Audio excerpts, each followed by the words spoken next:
Welcome dear रॉकर्ट्स, कैसे हैं आप सभी। आज हम देखने वाले हैं बड़ी मूवी की शुरुआत हांगकांग से होती है, जहां एक माफिया काफी ज्यादा परेशान दिखाई दे रहा होता है क्योंकि उसके बेटे मैक्स की तबीयत काफी ज्यादा खराब है। अगर जल्द से जल्द उसका हार्ट ट्रांसप्लांट नहीं हुआ तो कुछ ही दिनों में उसकी मृत्यु हो जाएगी। वहीं मौजूद एक बंदा माफिया से कहता है कि देखो यार, सारे डॉक्टर्स ने तो हाथ खड़े कर दिए हैं कि मैक्स को ठीक करना उनके बस की बात नहीं, लेकिन मैं एक ऐसे डॉक्टर को जानता हूँ जो तुम्हारे बेटे का इलाज कर सकता है, पर प्रॉब्लम यह है कि उस डॉक्टर की फी बहुत ज्यादा है। माफिया कहता है कि फी की बात करते हो, मैं सब कुछ देने को तैयार हूँ, लेकिन बस मेरा बेटा बचना चाहिए। दूसरी तरफ दोस्तों हम उसी डॉक्टर को देखते हैं जिसका नाम अर्जुन है। वो एक लड़की का ऑपरेशन कर रहा होता है, लेकिन आधा ऑपरेशन करने के बाद वो बीच में ब्रेक ले लेता है, जबकि उस लड़की की हालत बहुत ही क्रिटिकल होती है। अर्जुन ऑपरेशन थिएटर से बाहर आकर आराम से कॉफी पी रहा होता है। तब उस लड़की का पिता अर्जुन से कहता है कि ये क्या कर रहे हो तुम ऑपरेशन छोड़कर, वो भी आधा अधूरा, बाहर कैसे आ गए? उसकी हालत बहुत खराब हो गई होगी, अगर टाइम पे ऑपरेशन नहीं हुआ तो वो मर जाएगी, तुम्हें पता नहीं है क्या? अर्जुन कहता है मैंने आपसे ऑपरेशन के लिए 15 करोड़ मांगे थे,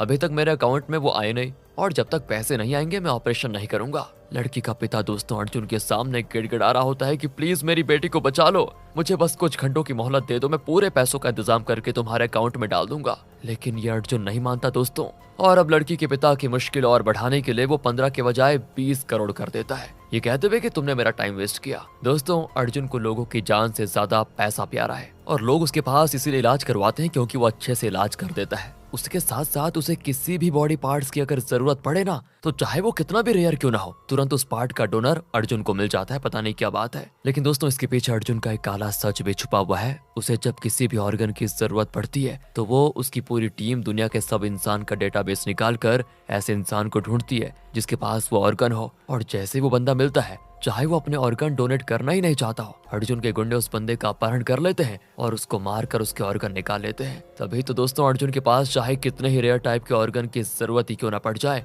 वो सब अवेलेबल होते हैं। और यही वजह है कि अर्जुन की फी बहुत ज्यादा चार्ज होती है, इसलिए मजबूरन उसकी मुंह मांगी कीमत लोगों को देनी पड़ती है। अब उस लड़की का पिता तुरंत पैसों का बंदोबस्त करके अर्जुन को दे देता है, जिसके बाद अर्जुन उसकी बेटी का ऑपरेशन करता है। इस ऑपरेशन में उसकी बेटी को जिस ऑर्गन की जरूरत थी, वो ऑर्गन वो किसी दूसरे मासूम बच्ची के शरीर से निकालकर उसकी बेटी को लगा देता है, जिससे उसकी बेटी तो ठीक हो जाती है, लेकिन वो मासूम बच्ची मारी जाती है। इधर माफिया को जब अर्जुन के बारे में पता चलता है तो वो तुरंत उसे अपने पास बुलाता है ताकि अर्जुन उसके बेटे का हार्ट ट्रांसप्लांट कर दे। माफिया होने की वजह से अर्जुन उससे 100 करोड़ मांगता है। माफिया कहता है कि कोई बात नहीं, मैं 100 करोड़ देने को तैयार हूँ, लेकिन अगर तू मेरे बेटे को नहीं बचा पाया तो मैं अपने बेटे के साथ तुझे भी दफना दूंगा। और अब अर्जुन की टीम मेंबर्स पूरी दुनिया में ऐसे हार्ट वाले इंसान को ढूंढने में लग जाती है जिसका हार्ट मैक्स के हार्ट से मैच हो सके। तब उन्हें इंडिया में रहने वाली पल्लवी नाम की एक लड़की के बारे में पता चलता है जिसका हार्ट मैक्स के हार्ट से बिल्कुल मैच कर रहा होता है दोस्तों। और दोस्तों इस अर्जुन का ना दुनिया भर के ज्यादातर हॉस्पिटल से कनेक्शन है। कभी भी कोई बंदा हॉस्पिटल कुछ टेस्ट करवाने आता है तो उनका सारा डेटा वो हॉस्पिटल वाले अर्जुन को सेंड कर देते हैं। इसी वजह से अर्जुन को डोनर आसानी से मिल जाते हैं। दूसरी तरफ हम पल्लवी को देखते हैं जो उदास मन से कहीं जा रही होती है। उसके पास एक टेडी भी होता है जो कि काफी बड़ा और सुंदर दिख रहा था। वहीं दोस्तों पल्लवी के लिए वो टेडी उसके अकेलेपन का साथी था, जिससे वो बहुत ही ज्यादा प्यार करती थी। जहाँ भी जाती उसे अपने साथ लेकर जाती। उसे वो टेडी आदित्य नाम के एयरप्लेन पायलट ने दिया था। लेकिन इन दोनों के बीच असल में ऐसा क्या हुआ जिससे पल्लवी परेशान है, ये जानने के लिए बस थोड़ा टाइम दीजिए। तो 2 साल पहले पल्लवी एयर ट्रैफिक कंट्रोल में ज्वाइन हुई थी, जिसे शॉर्ट में एटीसी भी कहा जाता है। वहाँ के लोगों का काम होता है लैंड करते समय एयरप्लेन को गाइड करना, एयरप्लेन की हाइट वगैरह चेक करना, रनवे खाली है या नहीं, क्रिटिकल सिचुएशन में क्या करना है, इन सभी चीजों के बारे में पायलट को बताना। ये सब कुछ एटीसी मेंबर्स का काम होता है ताकि पायलट आराम से यात्रियों को उनकी मंजिल तक पहुंचा पाए। लेकिन जब पल्लवी का पहला दिन था ना एटीसी में, तो पहली फ्लाइट जो उसे गाइड करने के लिए दी जाती है वो आदित्य की होती है। उस समय पल्लवी काफी डरी हुई थी, इसलिए आदित्य उसे शांत करता है और अच्छी तरह उससे बात करते हुए लैंडिंग के बारे में पूछता है कि हमें प्लेन लैंड करना चाहिए या नहीं। आदित्य के समझाने और हौसला देने की वजह से पल्लवी अपना सारा डर खत्म करते हुए पूरे कॉन्फिडेंस के साथ आदित्य को अच्छे से गाइड करती है, और इस तरह प्लेन भी बढ़िया तरीके से लैंड हो जाता है, जिससे उसकी खुशी का ठिकाना नहीं रहता। और इसी के साथ दोस्तों आदित्य और पल्लवी के बीच अच्छी दोस्ती हो जाती है, और धीरे धीरे उनकी ये दोस्ती कब प्यार में बदली उन्हें पता ही नहीं चला। अब एक दिन की बात है जब पल्लवी आदित्य के एयरप्लेन को लैंडिंग के लिए गाइड कर रही थी, तभी पल्लवी के बाजू में बैठी उसकी दोस्त उसके लिए कॉफी लाने चली जाती है, जो कि उस समय प्रेग्नेंट थी। पर वो जमीन पर गिरा हुआ पानी देख नहीं पाती और पैर फिसलने के कारण वो नीचे गिर जाती है, जिससे उसके पेट में बहुत तेज दर्द भी होता है। उस समय वहाँ पर कोई मौजूद नहीं था, इसलिए पल्लवी फ्लाइट को गाइड न करते हुए अपनी दोस्त के पास चली जाती है। आदित्य बार बार पल्लवी से पूछ रहा था कि रनवे के बारे में बताओ, रनवे के बारे में बताओ कि लैंड कर सकते हैं या नहीं, लेकिन पल्लवी वो तो अपने दोस्त को संभालने में लगी हुई थी, इसलिए वो आदित्य को गाइड नहीं कर पाती। और जैसे ही आदित्य रनवे के पास आता है, वहां से एक दूसरा प्लेन गुजर रहा होता है। उन दोनों के बीच बिल्कुल टक्कर होने वाली होती है, लेकिन आदित्य बिल्कुल सही समय पर प्लेन की स्पीड को कम करते हुए इस टक्कर को रोक लेता है और फिर सेफली सभी के साथ लैंड होता है। इसमें सभी की जान तो बच जाती है, लेकिन इसकी वजह से आदित्य को उसकी पायलट की नौकरी से निकाल दिया जाता है, क्योंकि हल्का सा शराब आदित्य की बॉडी में पाया गया था जब वो फ्लाइट उड़ा रहा था मतलब। और ये सुनकर आदित्य को बड़ा गुस्सा आता है कि ये लोग सिर्फ मेरी गलती देख रहे हैं, ये नहीं देख रहे हैं कि अगर पल्लवी सही से गाइड करती तो ऐसी नौबत ही नहीं आती। इसी वजह से दोस्तों आदित्य पल्लवी से गुस्सा हो जाता है। पल्लवी के अंदर तो हिम्मत ही नहीं होती कि वो आदित्य के सामने जाए, इसलिए वो आदित्य को छोड़कर चली जाती है। और अब प्रेजेंट टाइम पर जिस बस में पल्लवी सवार थी, उसी में अर्जुन के गुंडे घुस आते हैं, जो पल्लवी को बेहोश करके उसे एम्बुलेंस के जरिए हॉस्पिटल ले जाते हैं, ताकि बेहोश हालत में उसे हांगकांग भेजा जा पाए, क्योंकि दोस्तों वहाँ अर्जुन सब कुछ संभाल लेगा, आपको तो बताइए ना। लेकिन हॉस्पिटल आने के बाद पल्लवी को होश आ जाता है। उसे होश में देखकर हॉस्पिटल के स्टाफ फिर उसे पकड़ लेते हैं और किसी तरह का कोई इंजेक्शन लगा देते हैं, लेकिन इंजेक्शन के ओवरडोज की वजह से उसकी हालत खराब हो जाती है। डॉक्टर्स उसे सीपीआर देकर होश में लाने की कोशिश करते हैं, लेकिन काफी कोशिशों के बाद भी कोई फायदा नहीं होता और उसकी सांसें चलना बंद हो जाती है। तब दोस्तों यहाँ पर एक चमत्कार होता है, भगवान उसकी सांस तो लौटा देते हैं, लेकिन वो कोमा में जा चुकी थी और कोमा में जाते ही उसकी आत्मा टेडी के अंदर चली जाती है। ये देखकर तो पल्लवी बिल्कुल हैरान कि आखिर ये मेरे साथ क्या हुआ। वो अपनी आंखों से अपने शरीर को जाते हुए देख रही होती है, जिसे ऐसी हालत में हांगकांग भेजा जा रहा था। दोस्तों वो बेचारी अपने शरीर को बचाने के लिए कुछ भी नहीं कर सकती थी। दोस्तों वैसे तो पल्लवी अभी कोमा में है, लेकिन अगर ऑपरेशन करके उसका हार्ट निकाला गया तो वो मर जाएगी और उसके मरते ही उसकी आत्मा भी हमेशा हमेशा के लिए टेडी से निकलकर गायब हो जाएगी। इसलिए भगवान ने उसको एक मौका दिया है। अगर समय रहते पल्लवी अपने शरीर को वापस पा लेती है और खुद को कोमा से बाहर लाने में सफल हो जाती है, तो उसे जीने का एक और मौका मिलेगा, वरना क्या होगा हम ये तो जानते ही हैं। अब टेडी बनकर जैसे पल्लवी वहां से आगे बढ़ती है, उसे चिंटू नाम का एक छोटा बच्चा देख लेता है, जो कि उसी हॉस्पिटल का एक पेशेंट है। दोस्तों चिंटू को लगता है कि ये कोई इंसान है जिसने टेडी का कॉस्ट्यूम पहन के रखा हुआ है, इसलिए वो उससे बातें करने लगता है। पल्लवी को भी उसके साथ समय बिताकर काफी अच्छा महसूस होता है, जिसके बाद वो वहां से अपने घर के लिए निकल जाती है। लेकिन रास्ते में कुछ कुत्ते उसके पीछे पड़ जाते हैं। उनको देखकर तो पल्लवी एकदम से घबरा जाती है और वहां से तुरंत भागना शुरू करती है, पर सही समय पर आदित्य वहां पर आकर उसे बचा लेता है। आदित्य अपने अंकल के साथ नशे में धुत था, इसीलिए नशे में वो टेडी को खिलौना समझकर अपने घर ले आता है। वहां आने के बाद पल्लवी एकदम से खुश हो जाती है कि आदित्य ने मुझे बचा लिया। लेकिन दोस्तों उसे डर भी लग रहा था कि कहीं आदित्य को पता चल गया कि मैं ही पल्लवी हूँ और मेरी ही वजह से उसकी नौकरी चली गई तो वो काफी ज्यादा गुस्सा करेगा। इसलिए दोस्तों नशे का असर खत्म होने के बाद आदित्य और उसके अंकल को वो अपने बारे में बताती है कि कुछ लोगों ने मेरा अपहरण किया, लेकिन जैसे मैं कोमा में गई मेरी आत्मा इस टेडी के अंदर आ गई। लेकिन दोस्तों वो उन्हें अपनी असली पहचान नहीं बताती कि मैं पल्लवी हूँ। और ये सुनकर वो दोनों हैरान हो जाते हैं कि तुम्हारे साथ ऐसा कैसे हुआ और ऐसा हो भी सकता है क्या, या फिर हम दोनों कहीं नशे में तो नहीं है, या ये कोई सपना है। लेकिन पल्लवी के काफी समझाने के बाद उन्हें उसकी बातों पर यकीन हो जाता है। अब वो तीनों वहां से पल्लवी के घर जाते हैं, पर वहां आने के बाद उन्हें पता चलता है कि हॉस्पिटल वालों ने किसी और लड़की का शव पल्लवी के घर वालों को दे दिया था, ये कहते हुए कि पल्लवी का कार एक्सीडेंट हो गया और उसकी जान चली गई, उसका चेहरा बहुत बिगड़ गया था और वो पहचान में नहीं आ रही है। इसीलिए बेचारे पल्लवी के माता पिता ने उस दूसरी लाश को अपनी बेटी मानकर उसका अंतिम संस्कार कर दिया। ये देखकर तो आदित्य को भी काफी बुरा लगता है दोस्तों, क्योंकि बचपन में उसके माता पिता एक हादसे में मर गए थे। इसीलिए वो पल्लवी से कहता है कि सुनो,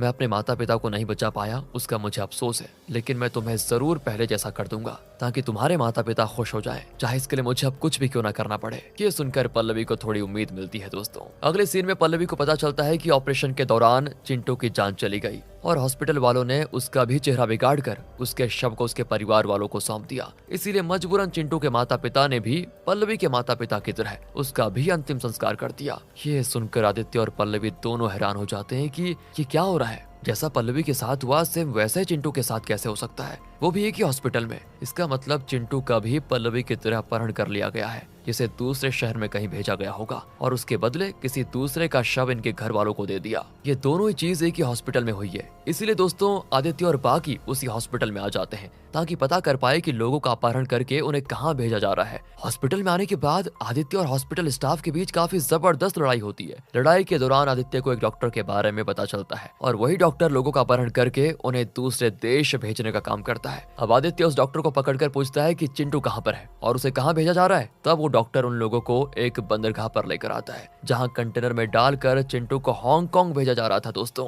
लेकिन वहां पर आते ही अर्जुन के गुंडे आदित्य से लड़ना शुरू कर देते हैं, इसलिए वो भी उन्हें खूब मारता है। लेकिन तभी वहाँ पर कुछ और गुंडे पहुंच जाते हैं जिन्होंने चिंटू वाला कंटेनर समझकर दूसरा कंटेनर उठा लिया था। क्योंकि दोस्तों पता है क्या हुआ था, पल्लवी ने चिंटू के कंटेनर का लेबल बदलकर दूसरे कंटेनर में लगा दिया था और उसी कंटेनर में वो खुद भी मौजूद होती है ताकि हांगकांग जाकर ये पता लगा सके कि आखिर इन सब के पीछे कौन है। लेकिन इस बारे में जब आदित्य को पता चलता है तो वो एकदम परेशान हो जाता है कि अब हांगकांग जाकर उस डैडी को भी बचाना पड़ेगा, बताओ। और वो पल्लवी को फोन करके कहता है कि तुम टेंशन मत लो, मैं जल्द ही तुम्हें बचाने के लिए आ रहा हूँ। इधर दोस्तों मैक्स की हालत काफी बिगड़ने लगी थी, इसलिए उसे तुरंत ऑपरेशन के लिए भेज दिया जाता है, जहाँ पल्लवी का शरीर भी पहुंच चुका था, बस अब उसका हार्ट निकालना बाकी था। लेकिन तभी अचानक से मैक्स की धड़कन काफी तेज हो जाती है, अगर अभी ऑपरेशन किया तो उसकी जान भी जा सकती है। इसीलिए अर्जुन बाकी डॉक्टर से कहता है कि ठीक है, फिर हम 48 घंटों का इंतजार करते हैं, उसके बाद ही हम मैक्स का ऑपरेशन करेंगे। इधर हांगकांग में वो कंटेनर पहुंच चुका है, लेकिन उसके अंदर चिंटू नहीं बल्कि डैडी और पल्लवी का मोबाइल होता है, जिसको देखकर अर्जुन के गुंडे बिल्कुल हैरान हो जाते हैं कि ये क्या है, चिंटू कहाँ चला गया। वो लोग डैडी को खिलौना समझकर वहीं फेंक देते हैं और अर्जुन के राइट हैंड कबीर को इसके बारे में बताते हैं। इसलिए कबीर अर्जुन को पल्लवी का मोबाइल देता है। अब अर्जुन उस मोबाइल में सबसे पहले नंबर पर कॉल लगाता है जो कि आदित्य का था। अर्जुन कहता है, देख मुझे पता है तू मेरे साथ पंगा ले रहा है इस लड़की को बचाने के लिए ना, तूने चिंटू को भी गायब कर दिया है, लेकिन मेरी बात कान खोल के सुन ले, तू कभी इस लड़की को नहीं बचा पाएगा। चिंटू को गायब करने की वजह से अब मैं उस लड़की का हार्ट निकालूंगा, वो भी उसे बिना बेहोश किए हुए, छोटे से छोटा दर्द भी उसे महसूस करवा पाऊंगा, बचा सकता है तो बचा ले। ये सुनकर दोस्तों अर्जुन फोन काट देता है और अब हांगकांग जाने के लिए आदित्य एक प्लान बनाता है, क्योंकि बोट या फ्लाइट से गया तो पक्का अर्जुन के गुंडे उसको रोकने की कोशिश करेंगे। उसे ऐसा प्लान चाहिए जिससे वो सीधे अर्जुन तक पहुंच पाए। तब आदित्य को पता चलता है कि अर्जुन किसी तरह की नशीली दवा इंडिया से हांगकांग इंपोर्ट करवा रहा है, जो कि लीगल दवा है। आदित्य यही प्लान बनाता है कि वो वही दवा लेकर हांगकांग जाएगा और दवा देने के बहाने वो अर्जुन को मार देगा। अब इसी प्लान को सफल बनाने के लिए आदित्य अपनी एक टीम बनाता है और उस टीम में उसकी एक दोस्त सारा और को पायलट वेंकी भी शामिल होते हैं। वो तीनों एयरप्लेन में बड़ी चालाकी के साथ वो दवा डाल देते हैं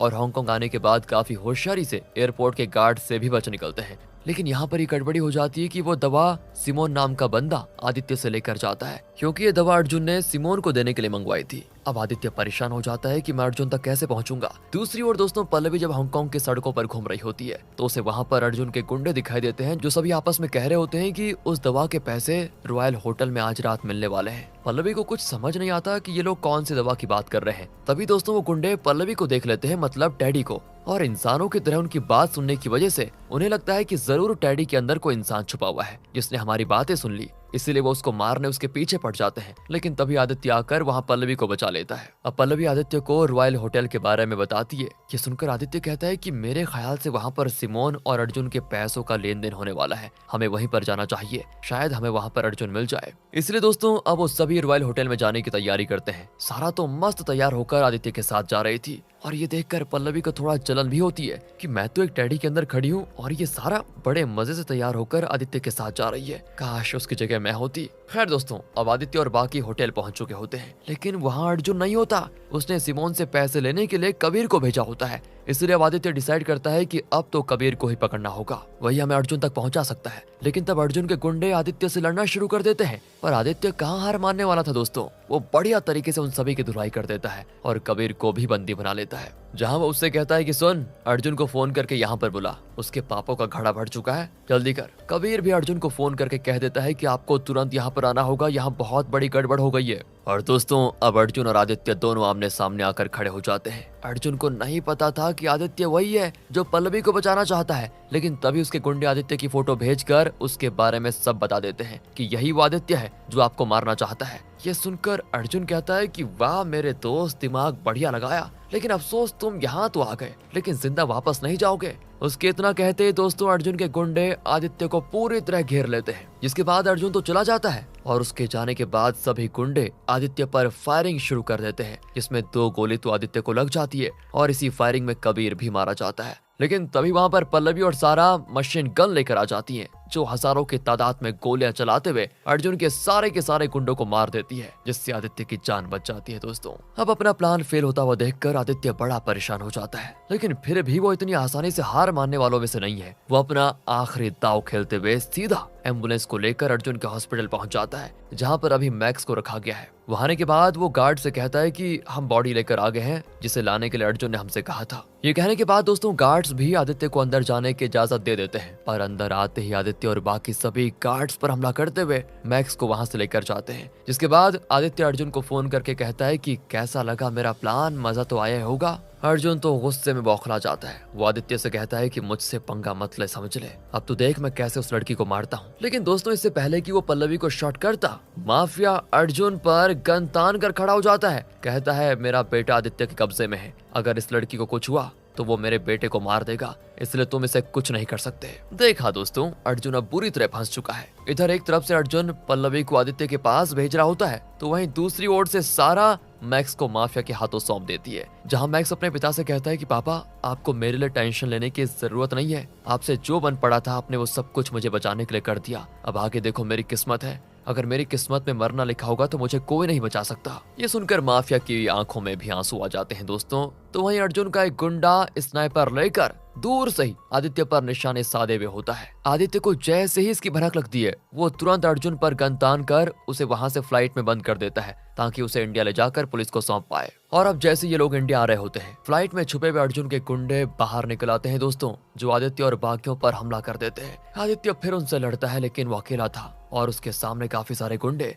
इसी वजह से वो वहां पर कमजोर पड़ जाता है। जिसके बाद अर्जुन फ्लाइट का दरवाजा खोलकर पल्लवी को नीचे गिराने लगता है ताकि वो मारी जाए, लेकिन समय रहते आदित्य उसे बचा लेता है। तब पहली बार उसकी नजर पल्लवी पर पड़ती है दोस्तों, जो कि कोमा में थी। उसे देखकर वो तो हैरान हो जाता है कि ये तो वही पल्लवी है जिससे मैं प्यार करता था। इसलिए वो और ज्यादा गुस्सा हो जाता है कि अर्जुन की हिम्मत कैसे भी पल्लवी के साथ ऐसा कुछ करने की। वो पूरे गुस्से के साथ अर्जुन से लड़ता है, जिससे उसकी हालत बहुत खराब हो जाती है। लेकिन तब अर्जुन गन बाहर निकाल कर जैसे ही आदित्य को शूट करने वाला होता है, बीच में टेडी वाली पल्लवी आ जाती है, जो सारी गोली खुद पर लेते हुए आदित्य को बचा लेती है। शॉट करने के बाद काफी ज्यादा मार खाने की वजह से अर्जुन भी वहीं पर मारा जाता है। आदित्य अब टेडी को पकड़ने की कोशिश करता है, लेकिन पल्लवी सिर्फ इतना कहती है, आदित्य तुम्हारा बहुत बहुत शुक्रिया जो तुमने मेरे लिए इतना कुछ किया। इतना कहते दोस्तों पल्लवी फ्लाइट से नीचे गिर जाती है और अब टेडी जैसे ही मरता है ना, पल्लवी कोमा से बाहर आ जाती है, जिसको देखकर आदित्य बड़ा खुश होता है। साथ ही वो उसे माफ भी कर देता है क्योंकि उसकी वजह से उसकी नौकरी गई थी। यहाँ से दोनों बड़े खुश होते हैं और इसी हैप्पी एंडिंग के साथ दोस्तों ये मूवी यहाँ पर खत्म होती है। बाकी आपको मूवी कैसी लगी यार कमेंट में बताइए